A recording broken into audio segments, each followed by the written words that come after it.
Shalom bien-aimés qui nous suivez sur lesavertis.net, que le Seigneur vous bénisse pour le temps que vous donnez à suivre ces partages ou cette exhortation, puisque vous savez, chaque jour, nous devrions écouter quelque chose de la part du Seigneur pour enfin ajouter à notre foi. La connaissance aussi, c'est très important. Je pense que ceux-là qui nous suivent souvent, nous traitons des termes par rapport à notre rubrique, bien notre émission REC, Retour à l'Évangile de Christ. Nous essayons de parler surtout de choses par rapport à ce que le Maître Jésus-Christ nous avait laissé. Et c'est lui, au fait, qui nous pousse à parler. Lorsque nous venons vers vous, nous ne venons pas pour nous présenter, mais nous venons réellement pour présenter le nom de Yeshua, le nom de Yeshua HaMashiach, c'est-à-dire le nom de Jésus-Christ, lui qui est le oint de Dieu. C'est lui qui a créé tout ce que nous voyons, tout ce que nous ne voyons pas, puisque c'est lui le créateur, Jésus-Christ. Pour ceux-là qui ont toujours des problèmes à comprendre cela, je sais que ce n'est pas encore le temps peut-être pour vous. Le Seigneur lui-même va vous éclairer au moment opportun. C'était très important de souligner cela. Je laisse ces moments entre les mains de Dieu et que le Seigneur puisse prendre contrôle de toutes choses, que la bien-aimée ou bien le bien-aimé qui me suit puisse être béni en ton nom, Yeshua. J'ai ainsi prié. Amen. Nous voulons aussi dire merci à ceux-là qui nous écrivent et à ceux-là qui aussi se dérangent par rapport, peut-être ils ne peuvent plus nous atteindre. Écrivez vos messages par mail, nous essaierons toujours à vous répondre, ce n'est pas un problème. Et si d'autres vidéos, nous avions enlevé le commentaire, c'est plus que pour nous concentrer à d'autres choses, puisque on n'a pas vraiment toujours le temps de lire les commentaires et puis venir pour essayer de répondre. Je pense que vous nous avez compris. Et si vous avez une question ou des suggestions, vous pouvez nous écrire. Nous avons une page Facebook, Cachandel Les Avertis est là. Et nous avons aussi notre groupe REC sur Facebook toujours. Et nous avons aussi notre site. Vous pouvez donc écrire sur info@lesavertis.net ou alors nous écrire sur notre email lesavertis2014@gmail.com. Donc si vous avez des questions, tout ça, écrivez-nous. Le numéro de téléphone pour le moment, on a un peu enlevé. Ce n'est pas un problème si vous voulez nous contacter par ces billets-là de mail. Par mail, vous pouvez le faire. Nous essayerons, je vais dire, de vous répondre par rapport à vos préoccupations ou vos questions. Que le Seigneur soit loué. Nous voulons parler aujourd'hui toujours du nom de Jésus-Christ. Le Seigneur m'a mis aujourd'hui à cœur de parler avec vous sur un thème qui, déjà depuis toute cette semaine ici, le Seigneur m'inspirait, le Seigneur me parlait, et comme vous savez, lorsque le Seigneur nous inspire, c'est pour cela que nous venons vers vous. Nous ne venons pas pour nous présenter, mais nous venons pour présenter le nom de Jésus, puisque c'est lui qui mérite toute la gloire, non pas à nous, mais seul à Dieu soit la gloire pour l'éternité. Nous allons lire dans le livre de Jean au chapitre 14. Je commence du verset 1. Le Seigneur Jésus-Christ dit ceci: que votre cœur ne se trouble pas. Vous croyez en Dieu, croyez aussi en moi. Il y a plusieurs demeures dans la maison de mon Père. Si cela n'était pas, je vous l'aurais dit. Je vais vous préparer une place. Et quand je m'en serai allé et que je vous aurai préparé une place, je reviendrai et vous prendre avec moi, afin que là où je suis, vous y soyez aussi. Et vous savez où je vais, et vous en savez le chemin. Thomas lui dit: Seigneur, nous ne savons pas où tu vas. Comment donc pouvons-nous en savoir le chemin? Jésus lui dit: je suis le chemin, la vérité et la vie. Nul ne vient au Père que par moi. Je pense que cette parole ici, bien ce passage ici, beaucoup l'ont déjà lu, beaucoup ont déjà eu le temps peut-être de méditer sur cela. Et aujourd'hui, je veux, par la grâce du Saint-Esprit, essayer de partager avec vous ce que le Seigneur m'a mis en effet donc à cœur pour réellement par rapport à surtout à ces versets 6 qui dit que je suis le chemin, la vérité et la vie. C'est même aussi le titre de mon message. Donc je suis le chemin de Jésus dit, je suis le chemin, la vérité et la vie. C'est le titre de mon message. Remarquez ici quelque chose. Jésus-Christ est en train de parler avec les siens, c'est-à-dire il est en train de parler, je vais dire, avec ses disciples. Et parmi ces disciples, il y avait le disciple qui s'appelle Thomas. Comme vous savez, Thomas, c'est celui aussi qui ne croyait pas directement que Jésus était ressuscité. Vous comprenez déjà que c'est les choses de l'esprit, nous devrions avoir l'esprit, mais l'esprit, donc comment dirais-je, est là, l'esprit vient, mais nous devons aussi avoir la foi, puisque la foi, c'est ça, au fait, le centre de ce que nous faisons. C'est par la foi que nous croyons même que Jésus-Christ était venu et qu'il était mort et qu'il était ressuscité. Mais l'esprit nous convainc de choses que nous ne pouvons pas lire, nous ne pouvons pas, comment dirais-je, voir. L'esprit nous convainc de choses, au fait, qui sont cachées, des choses qui sont, comment dirais-je, qui sont cachées, qui sont réservées aux enfants. C'est pourquoi nous voulons aujourd'hui essayer un peu de voir quelque chose. Jésus-Christ est en train de parler avec ses disciples. Il dit que, donc Jésus-Christ dit à ses disciples que ses disciples connaissaient le chemin. Et vous savez où je vais et vous en savez le chemin. C'est-à-dire, lorsqu'il parlait avec eux, normalement, il était avec eux en tant que chemin. Mais sauf que Thomas n'a pas compris directement, ou Thomas n'a pas compris directement. Thomas pensait qu'il y a un autre chemin que Jésus devait, je vais dire, leur montrer. Or, Jésus-Christ dit que je suis le chemin. Je suis le chemin. Jésus-Christ n'est pas un chemin, mais Jésus-Christ est le chemin. C'est-à-dire, en dehors de lui, il n'y a pas un autre chemin. S'il y en a un autre, c'est que ce n'est pas un chemin qui mène à la vie, mais c'est un chemin qui mène à la mort. Comme Jésus-Christ est le chemin, la vérité et la vie, donc l'ennemi peut être aussi le chemin, mais pas la vérité, mais le mensonge, et pas la vie, mais la mort.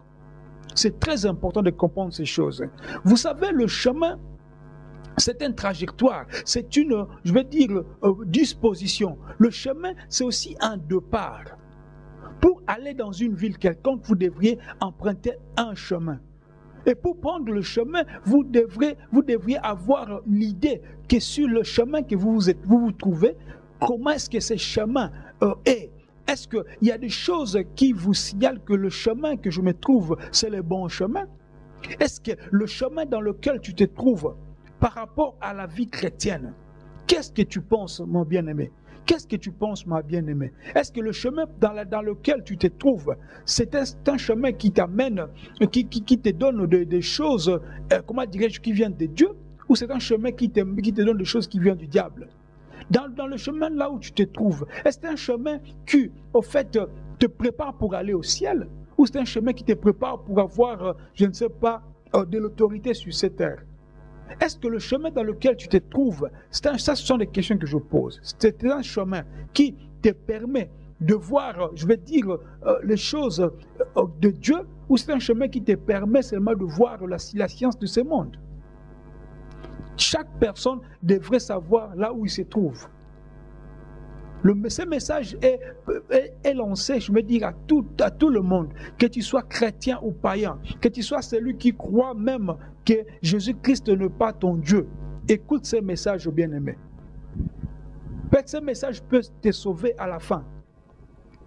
Jésus-Christ nous promet une chose, et il dit, si cela n'était pas, je vous l'aurais dit. Qu'est-ce qu'il nous promet? Il nous promet une place. Il nous promet une place. Remarquez ceux-là qui font, je vais dire, des pactes avec le diable. Le diable, en fait, ne promet pas une place, mais le diable promet le succès. Le diable ne promet pas une place, mais le diable promet la puissance. Le diable ne promet pas une place, mais le diable promet au fait la gloire de ce monde. Or, notre Seigneur, en dehors de tout ce qu'il peut nous donner, il nous promet à la fin une place, afin que là où il sera, que nous y soyons aussi. Le chemin qui mène, un chemin doit nous amener quelque part, je voulais dire. Un chemin devrait nous amener quelque part. Un chemin ne peut pas comment dire, tu peux pas emprunter un chemin et puis après quelques 2-3 minutes, on te dit que non, c'est ça, il y a un barrage, ou soit ce chemin, ça n'amène nulle part. Le chemin doit être tracé, le chemin doit nous amener quelque part. Tu étais dans un chemin là où, lorsque tu étais seul, lorsque tu étais en train de faire ta vie seul, lorsque tu marchais selon le train de ce monde, tu étais sur ton chemin lorsque tu allais dans des boîtes de nuit.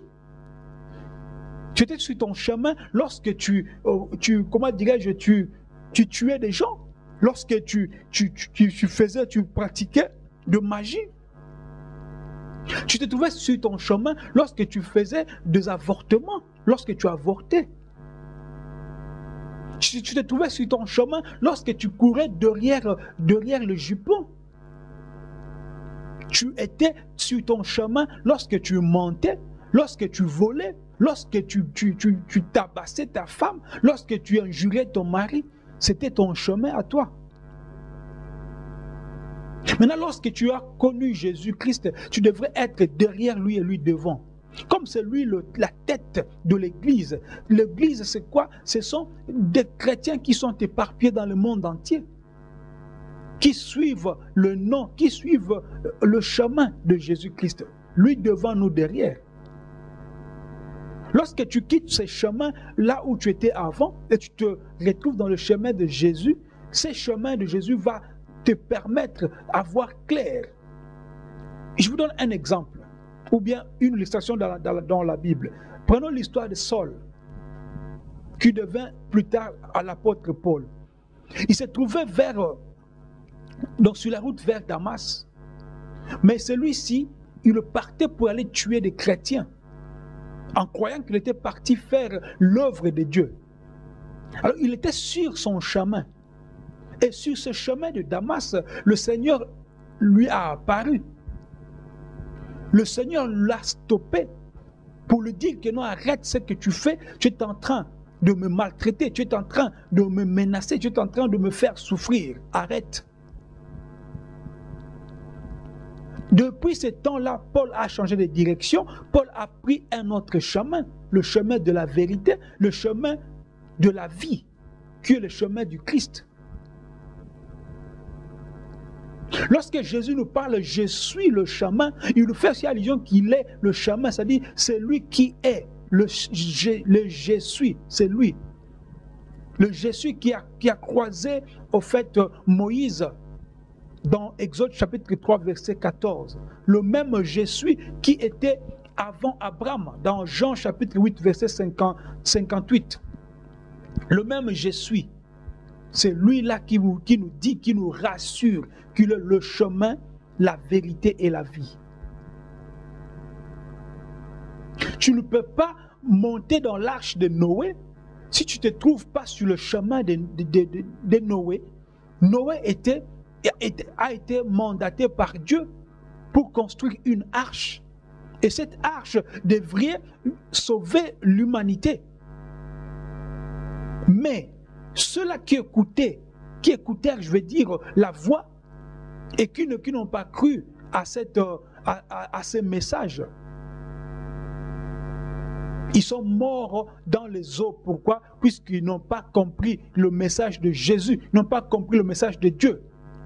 Tu ne peux pas te trouver, tu ne peux pas entrer dans l'arche si tu n'es pas derrière Noé qui avait au fait la vision de l'arche.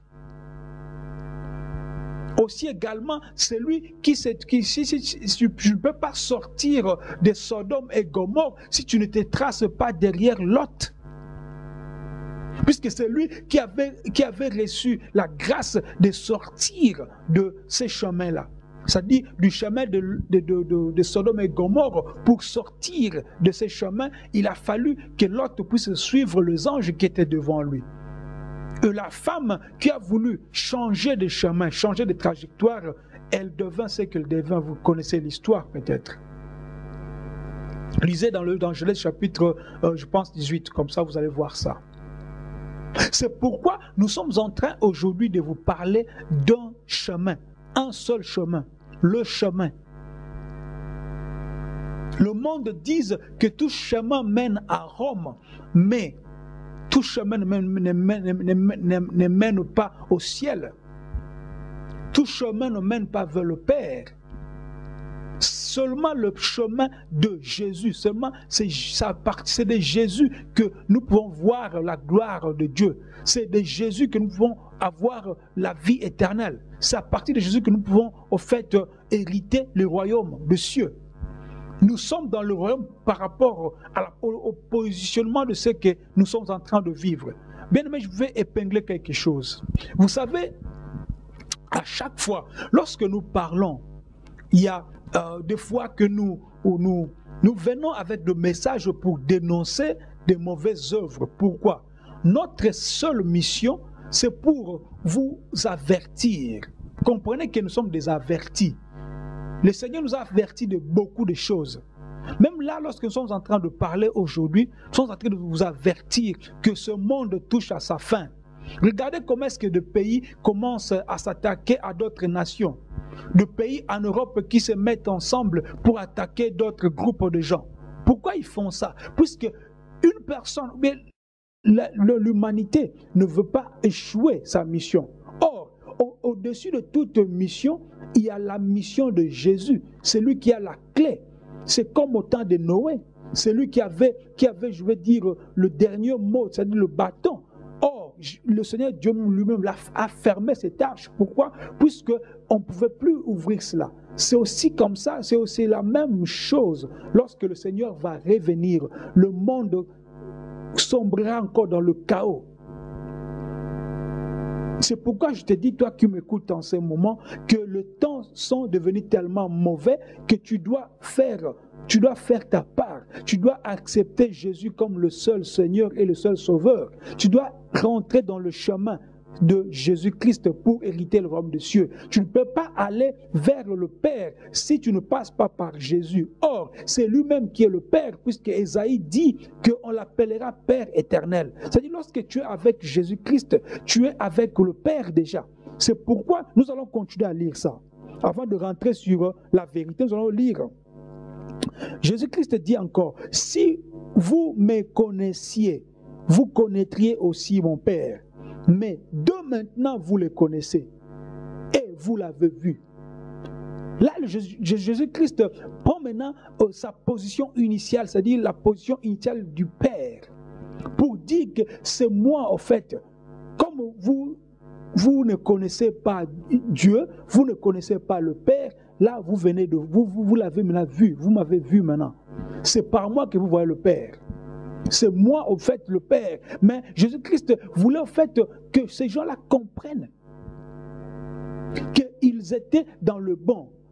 L'exemple que j'ai toujours donné, je ne sais pas, j'ai déjà donné ça dans d'autres émissions. Écoutez, Jésus-Christ détenait la vérité à 100%. Jésus-Christ était la lumière à 100%. Jésus-Christ était la solution à 100%. Puisque dans le nom Jésus, c'est-à-dire Yeshua, c'est le salut. Le salut, c'est-à-dire Jésus-Christ est Dieu qui donne le salut. C'est-à-dire, lorsque Jésus-Christ était sur la terre, beaucoup de gens étaient au fait distraits. Ils ne pensaient pas qu'ils étaient avec la présence de Dieu sur la terre. Pendant 33 ans, Jésus-Christ était sur la terre. Mais les hommes n'ont pas saisi vraiment cette grâce-là. Les hommes n'ont pas saisi, au fait, ces instants-là. Puisque l'humain, pour croire, il a besoin de voir, je ne sais pas, de choses se passer. Mais Jésus-Christ a fait tous les miracles que les hommes pouvaient voir. Jésus-Christ a ressuscité des morts. Il a fait marcher des boiteux. Il a recouvert les yeux des aveugles. Et ceux-là qui étaient muets, ils ont parlé. Ceux-là qui étaient sourds, ils ont entendu, ils ont écouté. Ceux-là qui étaient, qui avaient la lèpre, ils étaient purifiés, tout cela. Jésus-Christ a fait tous ces miracles-là. Les gens ont cru à ces miracles. Mais après, beaucoup se sont détournés, se sont fuis. Ils ont fui, pourquoi? Puisqu'ils n'étaient pas saisis du Saint-Esprit. C'est pourquoi aussi, lorsque toi, qui te dis chrétien, tu te trouves dans une situation bizarre, tu commences à importuner Dieu, tu commences à poser des questions à Dieu. Pourquoi? Et pourtant, tu devrais savoir que même dans ta situation là où tu te trouves, ma soeur, même ta situation là où tu te trouves, mon frère, sache que le Seigneur est avec toi. Il ne t'a pas oublié, il est avec toi. L'apôtre Paul, qui était l'apôtre puissant, l'apôtre qui a fait beaucoup que tous les apôtres, il avait une déformation. Il a voulu, au fait, que cette déformation lui soit ôtée. Mais le Seigneur lui a répondu pour dire que, écoute petit, ma grâce te suffit. Ce que tu as besoin, c'est la grâce de Dieu. La grâce de Dieu va t'aider à goûter le mets, à goûter la nourriture céleste. La grâce de Dieu va t'aider à voir Dieu. La grâce de Dieu va t'aider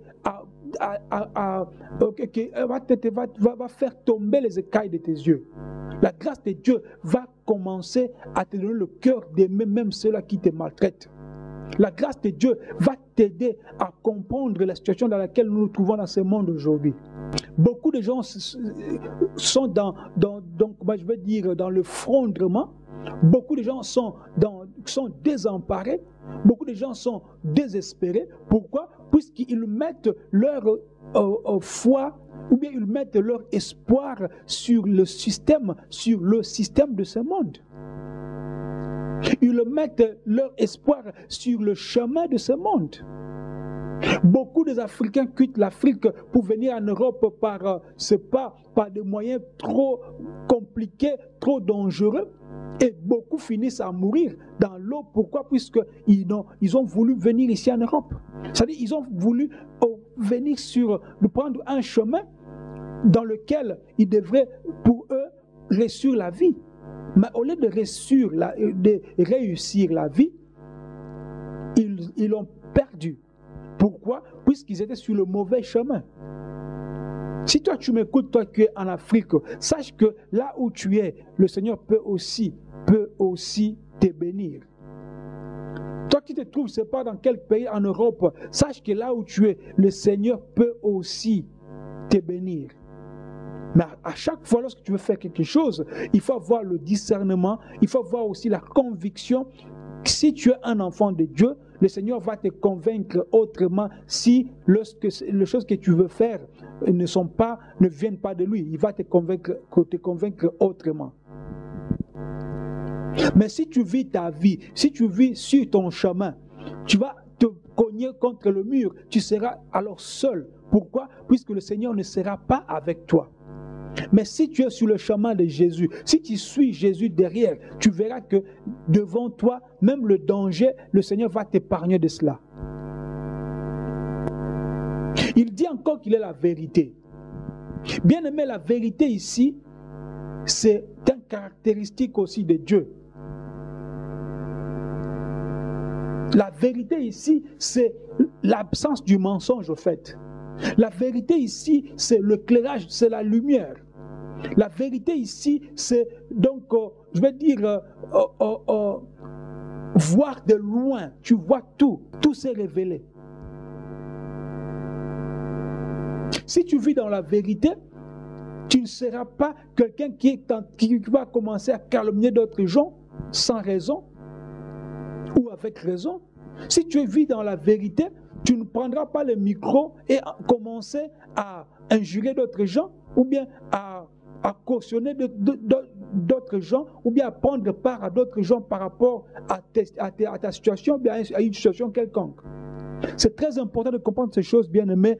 Si tu suis Jésus-Christ qui est le chemin, si tu te trouves sur le chemin de Jésus-Christ, c'est à partir de ce chemin-là que tu vas voir la vérité.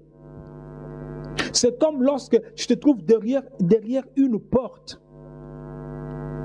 Avant de voir le chemin de la porte, donc qui se trouve derrière la porte, tu dois d'abord te positionner devant la porte, et que lorsque la porte sera ouverte, tu vas voir maintenant le chemin qui est devant toi. Ce chemin-là, c'est le chemin maintenant de la vérité.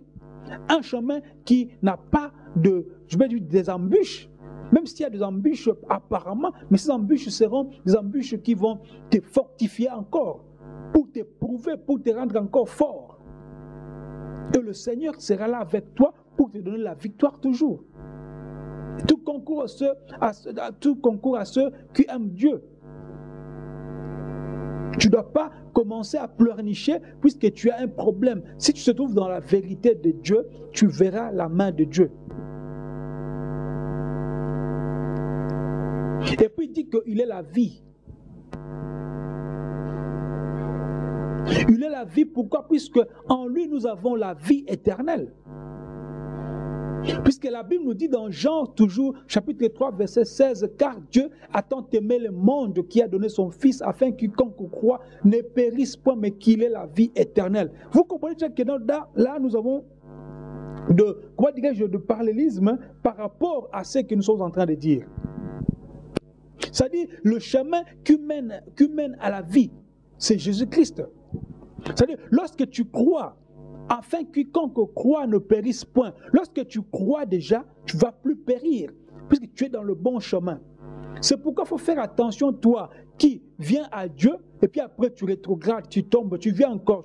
Il faut faire attention. Des gens comme ça, tu vas perdre même le fil, tu vas perdre même la bonne relation que tu as avec Dieu. Regardez beaucoup de gens, beaucoup des hommes de Dieu connus dans le monde.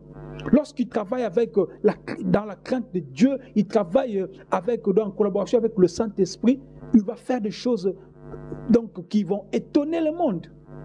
Mais lorsqu'ils vont seulement commettre un péché, même un péché seulement, même après avoir, passé à la repentance, ce dernier aura toujours des problèmes à se relancer. Pourquoi? Puisque lorsque tu attristes le Saint-Esprit, tu deviens faible. Et c'est comme lorsque nous sommes dans l'armée, lorsque tu es dans une armée quelconque et que tu as, tu as une position quelconque, lorsque tu commets une erreur, ils peuvent te dégrader aussi. Pourquoi? Puisque tu ne peux pas assumer. C'est pourquoi beaucoup de gens qui se précipitent à diriger, qui se précipitent à devenir grands, qui se précipitent à prêcher même, qui se précipitent à chanter, ils commettent des erreurs après. C'est pourquoi il faut faire très attention, même lorsque nous venons vers vous, nous venons avec tremblement. Pourquoi? Puisque nous ne voulons pas perdre notre foi, nous ne voulons pas perdre notre vie éternelle. C'est très important. Le chemin qui mène à la vie éternelle, c'est Jésus-Christ. Et là au milieu, il y a la vérité. C'est quoi la vérité? Lorsque je suis en train de vous prêcher, je dois vous prêcher des choses qui sont vraies. Pas des choses qui viennent de moi, mais des choses qui viennent de Dieu, au fait. En effet, tout ce que je vais commencer à vous prêcher, tout ce que je vais commencer à parler, même dans ma vie privée, même dans ma vie professionnelle, il faut que la vérité sorte de ma bouche. Pourquoi? Parce que je vis dans la vérité. Celui qui vit dans la vérité, c'est comme quelqu'un qui vit dans un verre d'eau, d'eau. C'est-à-dire toute saleté sera vue. Et ce qui est important, c'est quoi? Lorsque même tu tombes, Jésus-Christ va t'aider à te relever afin de continuer la marche. Mais lorsque toi tu penses que oui, je dois être hypocrite, je dois faire mes choses que personne ne me voie, ou soit je tombe aujourd'hui, je calcule, je vais te manquer le dimanche prochain. C'est ça qui fait que le diable vient avec toute son armée, il t'entoure et puis tu ne pourras plus rentrer, tu ne pourras plus devenir normal comme un enfant de Dieu. Bien aimé, il faut faire attention. Le diable est tellement malin, il est tellement audacieux, que lorsque tu laisses une petite porte, lui va prendre toute la maison. Il faut faire attention. Jésus-Christ est venu pour nous sauver. Jésus-Christ est venu pour nous donner la vie. Cette vie doit se passer d'abord par, point 1, il faut d'abord l'accepter comme Seigneur et Sauveur. Point 2, il faut marcher sur son chemin. 3, il faut vivre dans la vérité et dans la sanctification. Point 4, il faut alors persévérer pour avoir la vie éternelle. Les persécutions, je vais dire, viendront. Les problèmes viendront.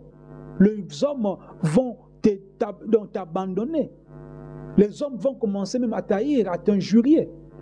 Les hommes vont commencer même à te taxer de tout le mot. Beaucoup commenceront à dire que tu es devenu fou ou folle. Beaucoup vont commencer même à dire que tu es devenu trop extrême. C'est de là que Dieu va commencer maintenant à faire son travail en toi. Tu ne peux pas plaire à Dieu si tu plais aux hommes. Tu ne peux pas te dire enfant de Dieu si tu ne fais pas la volonté de Dieu à 100%. Parce que comme je le dis souvent à d'autres amis, un frère ou une sœur en Christ, entre guillemets, c'est-à-dire une personne qui croit en Jésus-Christ, ne doit pas être à moitié, ou même à 75 ou 75%, mais un enfant de Dieu doit l'être à 100%. C'est pourquoi ce jeune homme riche qui est venu vers Jésus pour demander comment faire pour rentrer ou bien hériter le royaume des cieux, Jésus-Christ lui a donné quelques conditions et lui pensait qu'il a déjà accompli cela pour dire que oui, tout ce que tu dis là, je le fais. Jésus-Christ lui donna maintenant la dernière condition pour dire que si tu veux être parfait, vends tes biens, prends tout cet argent, partage aux pauvres, et puis après tu viens, tu vas me suivre. Mais ce monsieur ou ce garçon est reparti, mais il n'est plus revenu. Pourquoi? Il était tellement trop attaché à ses biens. Sois attaché à Jésus-Christ. Ne sois pas attaché aux hommes. Ne sois pas attaché aux biens matériels. Ne sois pas attaché même à tes diplômes. Ne sois pas attaché même à ton travail. Ne prends pas ton travail ou tes études comme, comment dirais-je, une raison de ne pas servir le Seigneur. Ne prends pas tes études ou ton travail, je sais pas, ou ton mariage comme une raison de ne pas plaire à Dieu. Beaucoup de hommes préfèrent écouter ce que leurs femmes les disent au lieu d'écouter Dieu. Beaucoup de femmes préfèrent écouter ce que leurs hommes ou leurs maris disent au lieu d'écouter, plutôt d'écouter la voix de Dieu. Et d'autres demandent, s'ils ont des problèmes, au lieu d'aller consulter le Seigneur, ils veulent consulter des prophètes qui vont maintenant faire des prophéties qui n'ont rien à voir avec ce que tu veux écouter. Et puis après, ça va même troubler ta foi. C'est pourquoi il faut faire attention, bien-aimés. Jésus-Christ se présente dans Jean chapitre 10, verset 9, comme la porte. Il dit, je suis la porte. Si quelqu'un entre par moi, il sera sauvé. Et il entrera et il sortira et il trouvera de pâturage. C'est-à-dire, tu entres dans la porte et tu sors pour entrer dans une autre porte et tu vas voir le pâturage. C'est-à-dire, le chemin de Jésus-Christ, c'est comme une vie. C'est pourquoi il a dit que le royaume des cieux, des cieux est parmi vous. C'est lui le royaume des cieux, c'est lui qui détient le royaume des cieux. Lorsque tu vas commencer à vivre la vie de Jésus-Christ, tu verras que ce monde ne va plus te plaire.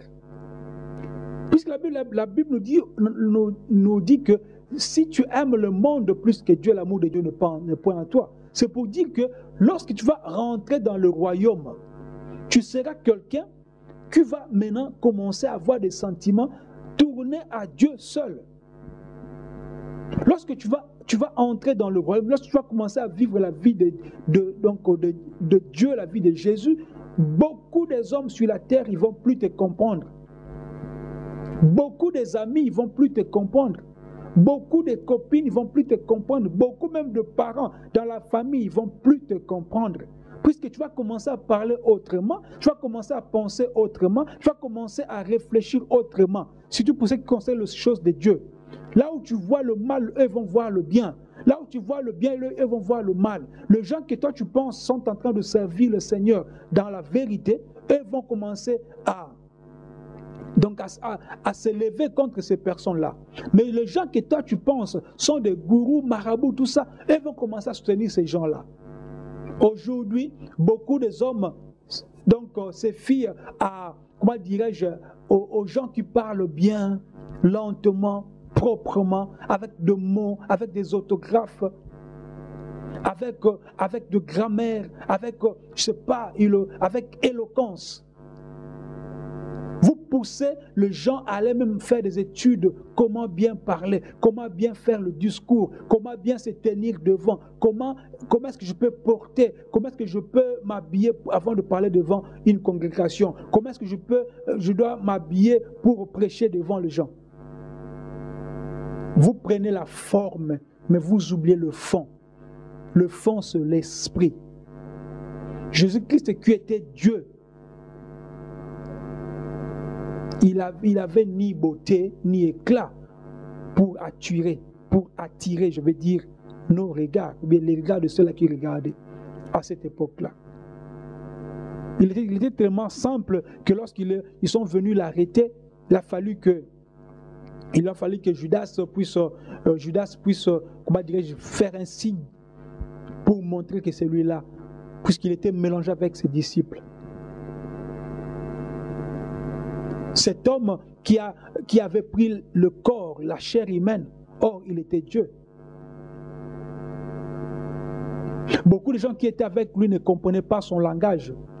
Au début, le pharisien, le sadducéen, tout ça, des prêtres et tout ça, le laissaient parler dans des synagogues. Mais après, ce sont eux maintenant qui ont comploté pour faire arrêter Jésus-Christ en croyant qu'ils veulent au fait l'illuminer. Et c'est cette élimination qui a fait qu'aujourd'hui, nous sommes là en train de parler de Jésus-Christ. Il n'y a aucun prophète dans le monde qui peut prétendre qu'il est le chemin, la vérité et la vie. Jésus-Christ ne dit pas ici que je connais le chemin, j'ai la vérité et je peux vous montrer la vie. Non, il dit qu'il est lui-même, c'est-à-dire je suis le chemin, je suis la vérité, je suis la vie. Bien-aimé, c'est très important. Pour chuter, pour terminer, Hébreux chapitre 10, verset 19. Ainsi donc, frères, puisque nous avons au moyen du sang de Jésus une libre entrée dans le sanctuaire, par la route nouvelle et vivante qu'il a inaugurée pour nous au travers du voile, c'est-à-dire de sa chair. C'est au travers de la chair de Jésus lorsqu'il était sur la croix que nous avons, qu'il a inauguré une nouvelle route. Cette route, c'est lui-même le chemin. Cette route, c'est lui-même la vérité. Cette route, c'est lui-même la vie. Il dit que je suis le pain de vie. Il dit que je suis la vérité. Je suis la lumière. Bien-aimé, dans Jean, la Bible montre, il dit que Jésus-Christ était la lumière des hommes. Or, la lumière ici, c'est la vérité. Lorsqu'il y a la lumière, on ne peut plus cacher. Jean chapitre 1, verset 4, la Bible nous dit ceci. En elle était la vie, et la vie était la lumière des hommes. Donc, Jésus-Christ est la lumière des hommes. Les hommes qui vivent en dehors de Jésus, ils vivent dans l'obscurité. Les hommes qui vivent, ou bien les gens, les humains, les femmes, tout ça, qui vivent en dehors de Jésus-Christ, ils vivent en dehors de la lumière. Or, nous savons que le contraire de la lumière, l'opposé de la lumière, c'est le ténèbre. Or, nous savons, le prince du ténèbre, le prince de ténèbres, c'est le diable Satan. Or, celui qui vit avec Jésus-Christ ne peut plus, comment dirais-je, continuer à mentir, continuer à pécher, continuer à tuer, continuer à comment dirais-je, à avoir des partis pris, continuer, je veux dire, à calomnier, continuer, je veux dire, à faire l'adultère, continuer à faire, je sais pas, des choses bizarres, des abominations que les hommes même ne peuvent pas faire, les hommes qui ne connaissent pas Jésus-Christ. Bien-aimés, retenez ceci. Si vous voulez vivre étroitement avec Dieu, croyez-moi, il n'y a pas un autre chemin. Vous, bien-aimés musulmans qui ne croyez pas que Jésus-Christ est Dieu, je vous dis encore qu'il n'y a qu'un seul chemin qui nous amène, qui va nous amener vers Dieu. Il n'y a pas deux chemins, il n'y a pas trois chemins. Il n'y a pas un prophète qui est mort pour toi. Il n'y a pas un prophète qui est mort et ressuscité et qu'il est parti au ciel. Il n'y en a pas. À part le nom de Jésus, qui est ce nom qui a été donné afin qu'au nom de Jésus-Christ, tout genou fléchisse sur la terre, dans le ciel, même sous la terre. Et que toute langue confesse que Jésus-Christ est Seigneur, à la gloire du Père. Lorsque la Bible nous parle toujours de la gloire du Père, il faut faire très attention, mes bien-aimés. Le Père ici, c'est la provenance, c'est la source, c'est là où toute la force de Dieu est réunie. Jésus-Christ n'a pas un Père avec la barbe qui attend en haut. Non, il n'y en a pas. Il faut comprendre cette chose. Dans le ciel, il n'y a qu'un seul trône. Il n'y a pas deux trônes, mes bien-aimés. Il n'y a qu'un seul trône. Le trône, c'est là où le Seigneur Jésus-Christ, Yeshua HaMashiach, habite. Il réside dans sa gloire. Les 4 êtres vivants et les 24 vieillards chantent en sa gloire chaque jour. Le diable n'est pas l'opposant de Jésus. Le diable, c'est une créature de Jésus. Le diable, c'est un ancien, donc ange. C'est pourquoi, mes bien-aimés, vous qui vous trouvez dans le bon chemin. Pour terminer, je vais vous dire ceci. Les problèmes peuvent arriver. Les difficultés peuvent venir. Mais accrochez-vous à la vérité et vous verrez la vie éternelle. Et vous aussi, qui pensez aimer Dieu, et peut-être que tu te trouves dans un mauvais endroit, telle ou telle personne t'a peut-être mal présenté la vie chrétienne. Tu es en train de vivre, mais tu te demandes, tu te poses des questions, puisque tu ne sens pas, tu ne ressens pas que tu es en bonne relation avec Dieu. Peut-être que tu pries beaucoup, peut-être que tu lis beaucoup la Bible, mais tu es en train toujours de pécher chaque jour. Et lorsque le péché arrive, tu te sens aussi coupable après, mais après tu reprends le même péché. Sache que Jésus-Christ t'aime, mais sauf qu'il est en dehors de ta porte, il est en dehors de ton cœur. Il faut que tu ouvres ta porte.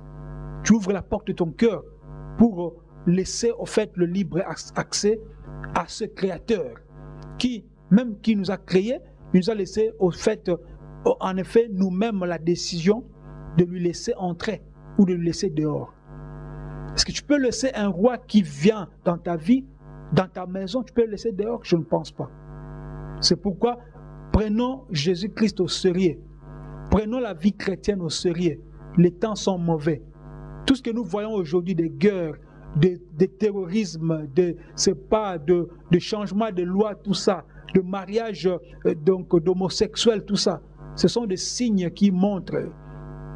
Rappelez-vous que lorsque Dieu est descendu sur la terre pour voir ce qui s'est passé à Sodome et Gomorrhe, c'est au même moment qu'il a détruit même la terre, qu'il a détruit même ces villes-là. C'est pour dire que l'odeur du péché monte tellement. Mais cette génération a tellement la grâce que par la grâce de Jésus et par le sang de Jésus, le péché est toujours couvert. Mais il y aura un jour que le Seigneur lui-même va se décider pour descendre et prendre son église. Et en ce moment, si toi qui te trouves dans l'église, tu écoutes ces choses et tu ne les pratiques pas, sache que tu es en train de faire, donc tu es en train de trouver le trou pour ta tombe, pour ta mort éternelle. Puisque tu seras condamné, puisque tu as écouté et tu n'as pas fait ce que tu as écouté. C'est pourquoi je t'encourage, toi, mon bien-aimé, toi, ma bien-aimée qui aime le Seigneur, à continuer à aimer le Seigneur, à faire son œuvre. Même s'il y a des gens qui vont t'haïr, même s'il y a des gens qui vont te délaisser, même s'il y a des gens qui vont t'oublier. Vaut mieux que les gens de ce monde t'oublient, mais que Dieu puisse se souvenir de toi par rapport à ce que tu fais pour son œuvre. Que le Seigneur vous bénisse. Shalom.